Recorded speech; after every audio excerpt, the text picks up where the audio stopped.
Hey guys, welcome to the Moment of Clarity, Lessons in Leadership. I'm Dr. Williams, and today we're going to talk about the two I's.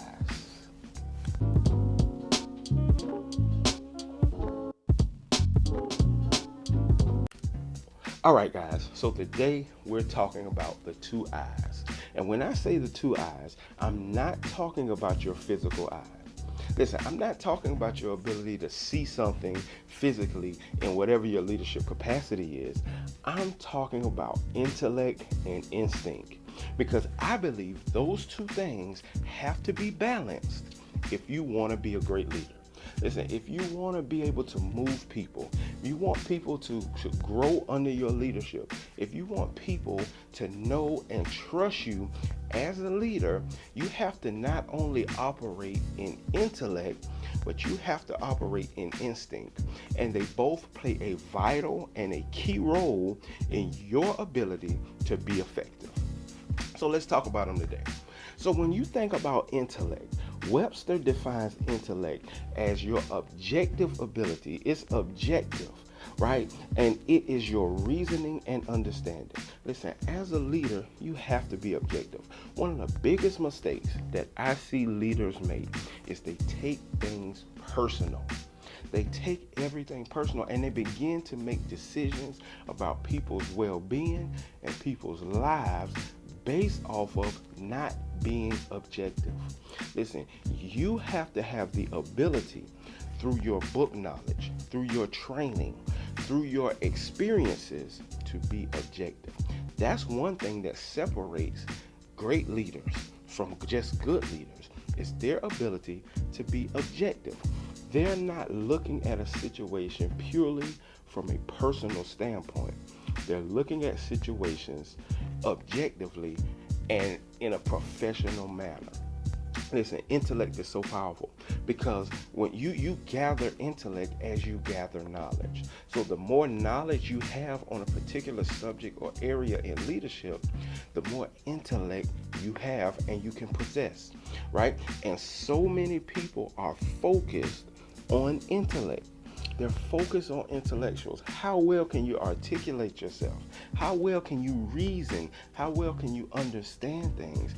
And people are so focused on intellect that sometimes it goes in front of their ability to have character and their ability to actually know when to implement what it is that they know. Listen, I call intellect the know-how. Listen, I supervise teachers right now, and I supervise all types of people from all different walks of life and background. And one thing that I figured out is as they get through their college experience, as they get their training, the majority of them have the know-how. They know how to do something. They've been trained in it. They may not have the experience yet, but they have the know-how, the intellect. They know how to objectively reason and understand what's being asked of them. And that doesn't make them great, just having the know-how. Now, having the know-how is important, right? You have to, if you're in any professional capacity, you have to have the know-how. Nobody hires you if you don't have some area of know-how. Even if it's limited, you have to have some area or some space in which you can operate in the know-how, right? It may not be as much as it will be as you get experience, but you have to have that know-how, right? And intellect in leadership is that know-how. It's that training. It's that experience that comes along with the training. It's the ability to know how to do something. And most leaders have this. Most leaders do not become leaders if they do not possess the know-how, right? The problem with the know-how is in our training, we focus so much on the know-how.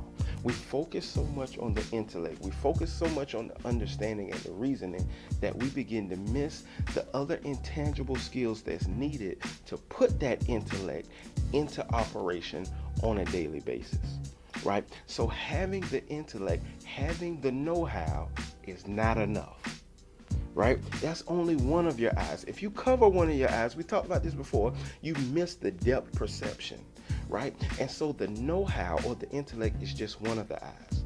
But here's the second I that you have to have if you want to operate in a greater level of leadership. You have to have the instinct. The instinct is so powerful. Listen, one of my favorite singers of all time is Whitney Houston. I don't care how you feel about Whitney Houston. I love Whitney Houston. What separated Whitney to me from other singers was not the ability that she had to sing. Because if you're a singer, you have some know-how. You have some ability to do it. What separated Whitney for me was Whitney also had the instinct. She had the know-when. She knew when to hit the right note. She knew when to articulate her voice or move her voice in certain ways in a song to just move you, right? And she's not the only one. There are plenty of them that have it. Stevie Wonder, PJ Morton, Luther Vandross. There are so many, but the great ones, they have the know-when. They have the instinct. And what separates great leaders from good leaders is not the know-how. It's not just the experiences and the book knowledge and the training that they have. It's the know-when.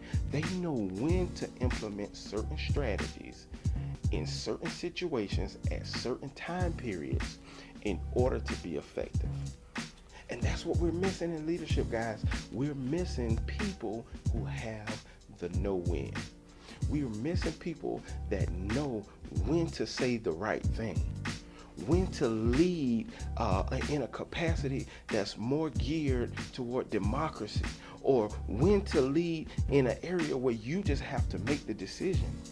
Oftentimes, we have the know-how, but we don't have the know-when. There are plenty of folk who have intellect, but they miss instinct.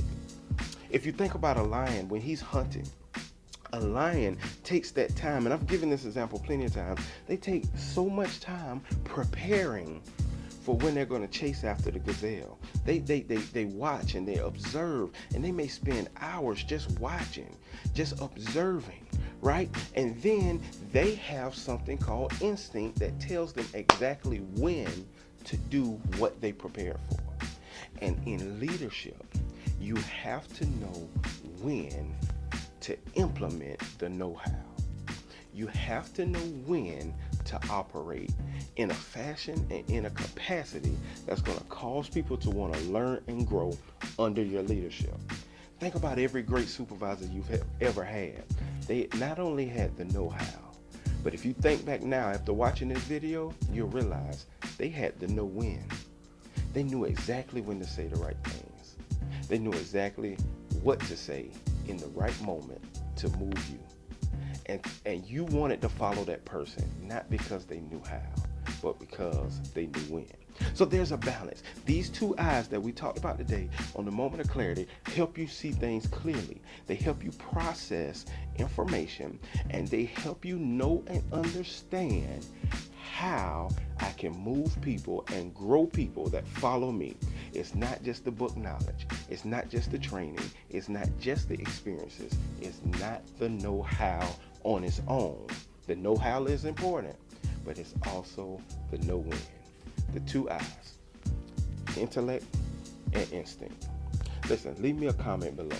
Like, share, and subscribe. And remember, if no one's following you, you're just walking. Until next time.